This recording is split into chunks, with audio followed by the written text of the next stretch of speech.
Shabbat Shalom, on va parler cette semaine de la période Korach. On est bientôt avant, on va être Shabbat avant Gimel Tammuz. Il y avait une fois un papa qui est venu voir le directeur de son école. Il dit voilà, mon directeur, j'ai un grand problème. Mon fils, il adore les chocolats, les bonbons, mais il est vraiment accro. Et je ne sais plus quoi faire. Le directeur il dit écoute-moi, moi j'ai appris psychologie. Donne-moi un mois, je parle avec ton fils. Non mais je peux plus. Je vais au magasin, c'est le balagan, il me crie et tout. Je peux plus. Est-ce que vous pouvez pas faire tout de suite? Non, non. Dans un mois. Ok. Les parents, ils n'ont pas le choix. Ils disent ok, on va, pour l'instant, on va rien faire.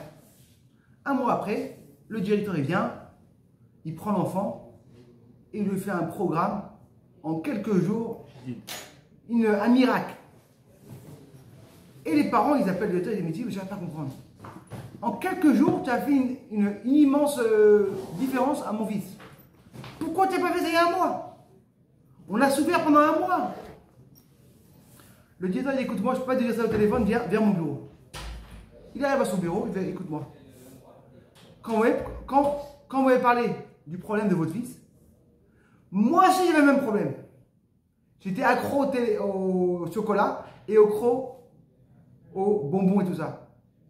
J'ai dit, si maintenant je veux parler avec votre fils, première chose, il faut que je me change à moi-même. Pendant un mois, je me suis travaillé. J'ai dit, je veux changer une personne, je veux me travailler. Et après ce mois-ci, je me suis tellement travaillé que j'ai réussi.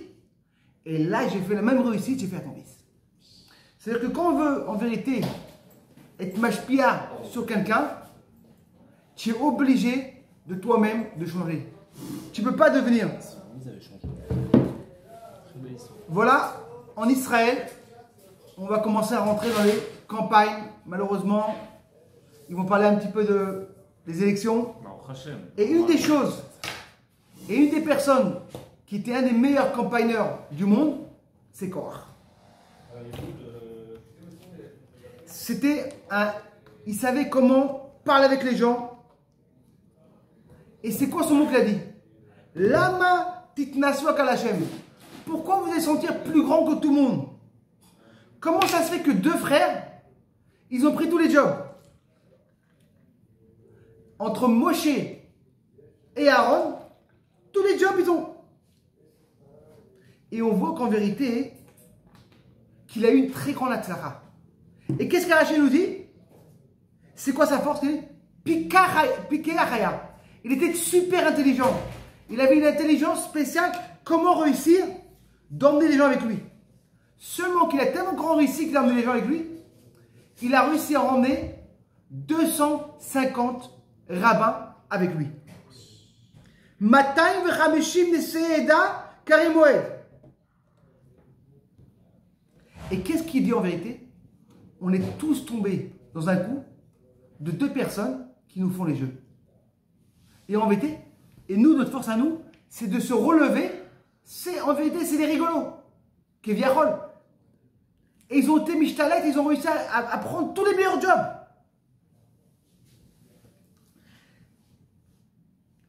C'est que, en vérité, la force de Korach qu'il a eue, il était encore plus fort que la force de tous les miracles qu'il a fait Moshe Rabbeinu.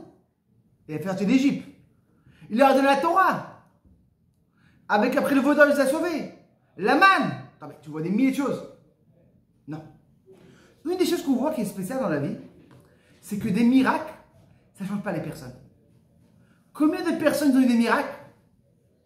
Les gens, ils ont vu la mer qui s'ouvre. Ils viennent d'Égypte. Ils ont peur de rentrer. Seulement le travail d'une personne, ça peut changer une personne. Combien de gens ils ont vu des très grands miracles et après ça, ouais, Dieu, le miracle. Amen. Et une des choses qu'on voit dans le Midrash, il nous raconte un Midrash qui est connu, mais c'est bien de le refaire. C'est que Korach, il est arrivé avec tous ces gens-là, avec des Sifrei Torah. Korach, le Midrash nous raconte, il vient avec des Sifrei Torah. Et il demande comme ça, une maison qui est remplie de Sfarim, de Sifrei Torah. Est-ce qu'on a besoin d'une mezouza ou on n'a pas besoin de mezouza? il leur dit, Moshe Rabbeinu, mais bien sûr que le Bénin Mezouza. Et tout d'un coup, tout les deux raconte comment Korach et tous ses amis commencent à rigoler. Et après quelques jours, ils reviennent. Il lui dit voilà, est-ce que un habit qui est tout bleu, est-ce qu'on a besoin d'un fil bleu ou non? Il dit bien sûr. Aujourd'hui, on n'a pas ce fil bleu dans le tzitzit parce qu'on ne sait pas exactement la couleur. Il dit bien sûr. Et là, tous les gens ils viennent, ils sortent et ils commencent à rigoler, Mais ils disent n'importe quoi. Si déjà tout la pile est bleue, pourquoi on a besoin d'un fil? Et la question qui se demande, si Korach il a eu une tellement grande réussite au début, il a réussi à partir au point d'une personne. La chose qui est la plus forte du monde, c'est de te mettre, tu es bidon, regarde tout le monde réussit, et dès que tu as réussi à arriver à la personne comme ça, tu peux dire quelque chose. Pourquoi il est arrivé avec des trucs très halakha, avec le Sifrei Torah, la maison? S'il y avait des choses qui étaient déjà fortes à la base, pourquoi il avait besoin de quoi? De faire de ces questions à la chôte avec la Gemara. La Gemara nous raconte, Baba Batra, Daf Aïn Aleph, Daf Aïn Dalet Amoud Aleph, Rabba Tsad Bamidba ou Paga sur Ishmael. Rabba, la Gemara nous raconte, il était dans le désert, dans le Sinaï. Et il voit là-bas un vendeur Ishmael, un arabe, un bédouin. Et le bédouin il dit écoute-moi, je veux te montrer c'est où l'endroit de Korach et les enfants. Il emmène un endroit et il dit voilà, tu vois que là il y a des petites ouvertures dans la terre. Il dit oui, viens ici, mets ton oreille, vas-y, mets ton oreille par terre, et écoute. Et tout à coup, qu'est-ce qu'il entend? Moshe Emet, Vetorato Emet, Vanach nous Badaim. Moshe Emet, et la Torah l'Emet, et nous on s'est trompé. D'accord? Et là, il faut comprendre la question. Pourquoi ils sont arrivés le mot Emet? Pourquoi ils ont dit le mot Emet? Et là, le rabbi, il a dit un pirouche qui est très magnifique. C'est quoi le mot Emet? C'est Aleph, Aaron. C'est quoi même? Mezouza, la marque de Mezouza. Et c'est quoi? Taf, Trelet.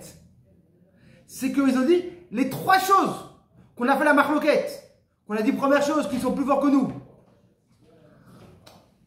Et l'histoire de la Mezouza et la Trelet, c'est Emet.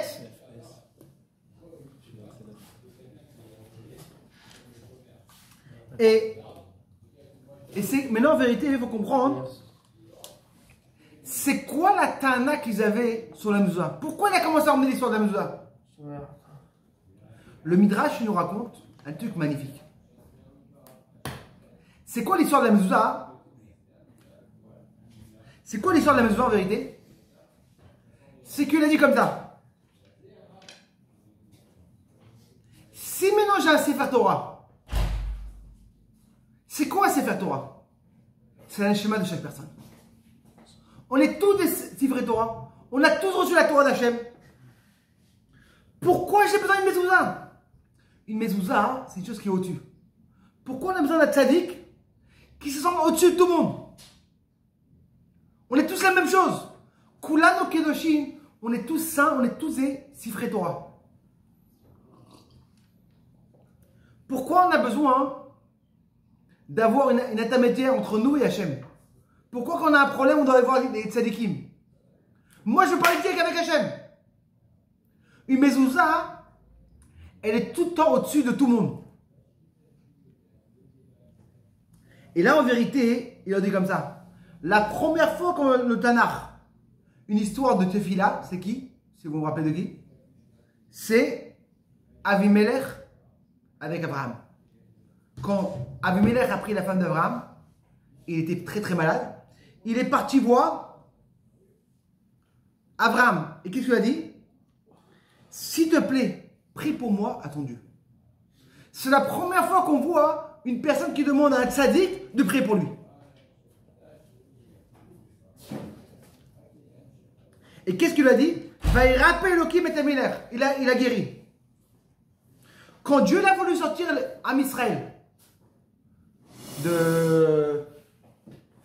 d'Égypte, qu'est-ce qu'Hachem il a fait? Il n'est pas parti de lui-même seul. Il a envoyé Moshe Rabbeinu. Ça veut dire que quand il a voulu envoyer la Torah, c'est qu'en vérité, il te dit, écoute-moi, j'ai besoin de quelqu'un qui va vous aider. Et c'est quoi en vérité la différence entre la Torah et la Mezouza? C'est que la Torah, une personne, il peut apprendre la Torah et il peut sentir que pas vraiment le coup. Il y a des gens qui apprennent la Torah pour apprendre eux-mêmes, pour se faire un kiff. Mais c'est quoi le union de quoi de la Mezouza? C'est de se rappeler Hachem. Dès que tu sors dehors, tu vois la Mezouza, c'est de te rappeler Hachem. L'Eirat Shemaim. Et c'est ça en vérité. Eux, ça les dérangeait le union qu'il y avait le union de la Mezouza. Mais une des choses qu'il faut comprendre, pourquoi Korach a attendu tellement de temps? Pourquoi il n'est pas parti contre Moshe depuis le début? Depuis le début qu'il a vu qu'il y avait des problèmes, il aurait pu venir et quoi? Et contre Moshe. Il est arrivé vraiment beaucoup de temps après. Au début, on voit qu'il est contre le Mishkan. Aaron est venu. Ils ont envoyé les Miraglim. Et juste après ça, il s'est réveillé. Et on est obligé de dire qu'en vérité, il y a un contact entre les Miraglim et Korach. Juste après l'histoire des Miraglim, Korach s'est réveillé. Et tout le monde se demande, c'est quoi ce contact? C'est qu'en vérité,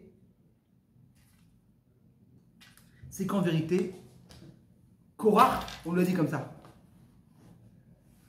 C'est que quand les Miraglim sont partis,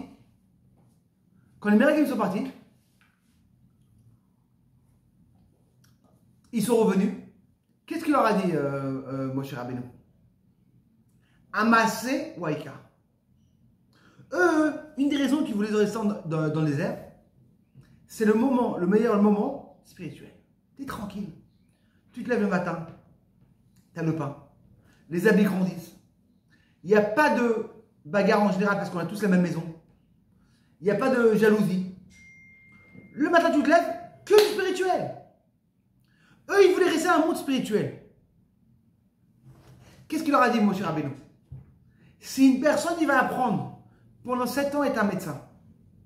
Mais à la fin, il va dire, écoute-moi, j'aime pas voir le sang. Tu es obligé d'avoir l'hôpital. Non, ça m'angoisse, chirurgien, je peux pas. Non, mais tu as appris pendant 8 ans, 10 ans. Ouais, mais je peux pas.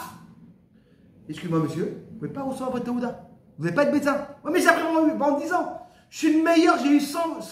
Non, mais si tu n'arrives pas à venir, ça veut dire qu'en vérité, le problème de Korach et de Miraglim, ils avaient tous le même problème. En général, quand tu veux faire une pancarte, pour attirer les yeux des gens, comment tu fais? Tu fais en couleur. Si tu fais une belle pancarte énorme, en noir et blanc, personne ne va te regarder. Et le problème de Korach et de Miraglim, eux, ils savaient ou noir ou blanc. Qu'est-ce qu'il leur a dit, Moshe Rabbeinu? Amassé ou Eka. Si tu apprends pendant 7 ans, être docteur, et tu n'es pas parti pendant 1 an à l'hôpital, tu n'as pas réussi ta Torah. Si tu apprends la Torah, mais tu n'es pas rentré en Eretz Israël, tu n'as pas essayé de serrer là, tu vas pas aller travailler, tu vas pas rentrer dans le monde. Tout le travail, c'est de rentrer dans le monde. Et c'est sûr qu'il y a des gens qui sont dans le collège qui doivent être comme Israël et Zvouloun. Mais la majorité des hommes Israël, ils vont dans le monde. Et dans le monde, ils vont travailler. Et c'est la mission. Il leur a dit, amasser, car le principal, c'est de faire l'action. Si une personne il reste dans un monde spirituel, ah, moi je suis bien, moi je suis. Il ne rentre pas dans le monde. Si le Maseika, Kulanu Kedoshim, on est tous des quoi? Des Sifrei Torah. On a tous une Neshama. On a tous reçu la Torah d'Hachem. Pourquoi tu sens mieux que nous? Mais en vérité, ils n'ont pas compris. Qu'est-ce qu'on a dit quand on a reçu la Torah? Naaseh Venishma. C'est quoi en vérité Naaseh Venishma? C'est vrai que la Torah, c'est quoi le massé, l'aïka.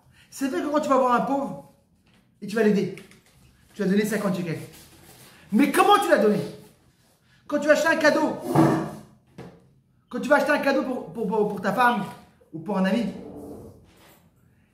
la façon comment tu vas mettre le cadeau. Est-ce que tu vas l'emmener avec un beau sac, une belle enveloppe, ou c'est autre chose comme ça? C'est qu'en vérité, quand une personne, il fait le maasé, mais comment faire la chose? C'est vrai qu'on met tous les tefilines, mais est-ce qu'on se prépare avant le tefilin? C'est comme il y avait une fois, une personne qui veut voir le rabbi. Il dit, Rabbi, j'ai un problème. Mon fils a quitté la Torah Mitzvot. Il avait 18 ans, son fils. Il habitait à New York. Il a pris le métro. Il est parti habiter à Manhattan avec des amis et tout. Il a complètement tout quitté. Le rabbi lui a dit, commence à faire Shabbat comme il faut. Et il rentre à la maison. Il dit à sa femme, j'ai pas compris. Il dit oui. Lui, il travaillait. C'était une personne qui avait il vendait des chalotes et des. C'était un boulanger. Et comme si tout le monde connaît, le meilleur jour qu'il y a, c'est le vendredi. Il travaille jusqu'à 3h30, 4h. Il court à la maison, vite fait une petite douche, un petit mikvé, un petit truc. Il se préparait, il rentrait à la maison. Il arrivait le soir. Maintenant, comme il devait se lever très tôt le matin, vendredi matin, il était complètement fatigué. Chaque chose qui arrivait à la maison, j'avais le lachatz. Et c'était une table de Shabbat qui était angoissée. Il a compris, c'est fini. Il dit à sa femme, écoute-moi, je trouve une personne qui va me remplacer. À midi et demi, je sors de la boulangerie. Je sors, je le ferme. Il va se reposer. Une petite demi-heure, 3 quarts d'heure. Il se prépare un petit Vartora. La maman demande à chaque enfant qu'est-ce qu'ils aiment. Beaucoup de fois, même on peut voir dans les endroits les soirées les plus luxueux, qui vont te faire des plats à 300, 400 euros. Tu as toujours une belle table pour les enfants. Schnitzel, frites. Pourquoi? Parce qu'ils savent que c'est qu'est-ce qu'ils aiment les enfants. Ils ne vont pas aimer un poisson spécial, du caviar ou tout ça. Ça n'intéresse pas. La maman a dit à chaque enfant, qu'est-ce que tu aimes comme salade? Petite salade, petit repas. Et ils arrivent le premier Shabbat. Chacun sa petite salade. Le papa, il est frais. Il ne vient pas de la synagogue. Eh ben, dans la table et tout. Il est relax. Il s'assoit. Comment ça, ma femme, je peux t'aider? Il est reposé. Et petite Vartora. Et chacun, ah maman, la salade tu m'as fait, le petit repas de folie et tout. Et tout d'un coup, un enfant il appelle son copain et son fils, son frère, il dit, mais tu sais quoi, il traque. La maison l'a changé. Ouais, elle a changé. Mais tu vas avoir un Shabbat, mon frère. C'est une folie. Papa, il est relax, maman, tout le monde il me faut.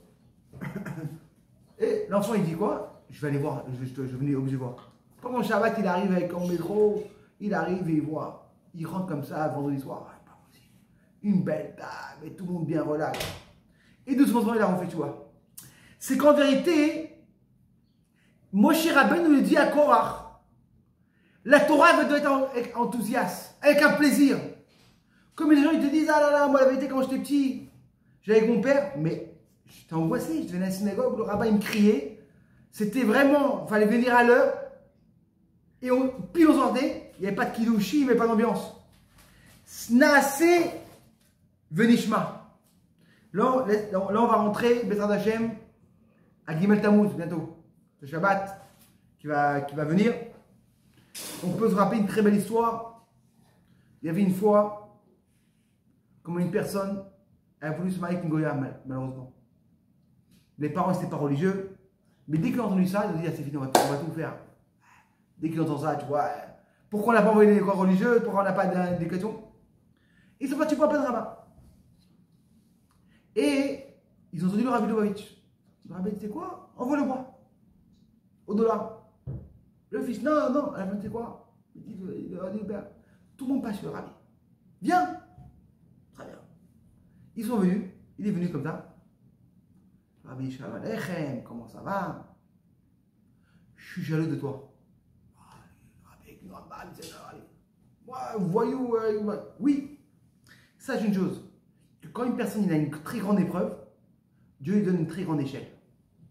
Et cette très grande échelle que tu as bien, tu as une très grande épreuve, tu veux te marier avec une Goya, une femme que tu aimes, Dieu te donne une très grande échelle. Et cette très grande échelle-là, je ne l'ai pas ici avec moi. Et pour ça, je suis avec toi. Et le mec, il sort, le rabbi lui dit ça, je suis avec toi. Et il sort, il a compris qu'en réalité, il a une des forces spéciales. Je vais me renforcer. Et après ça, il a fait tchouva. Et on voit en vérité, Baruch Hashem, la force du rabbi. Comment il a envoyé des gens partout. Et là, Baruch Hashem, cette semaine, la semaine dernière, on a vu le Thaïlande. Comment Baruch Hashem, ils ont ouvert un nouveau binyan. Des milliers de personnes. Et une des choses qu'il a dit, le Betra de Thaïlande, c'est tout ce qu'il y a chez nous, c'est qu'il faut s'asseoir à la même table. Un chassid Satmer, un Breslev, un mec du kibbutz, on est tous là comme des juifs. Quand on arrive là-bas, chacun souffre. Et c'est quoi cette force? C'est le rabbi qui nous a fait apprendre d'aimer chaque juif et de voir chaque juif cette force. Et Bezrat Hashem, on espère qu'on va passer ce Gimel Tammuz bientôt, ce Shabbat, qu'on va passer tout ça et que Bezrat Hashem, on aura cette Geoula Bekarov que le rabbi nous prend et qui nous dit on a marre de tous ces problèmes dans le monde. Bekarov Mamash. Chazak Baruch et Psorot Torah.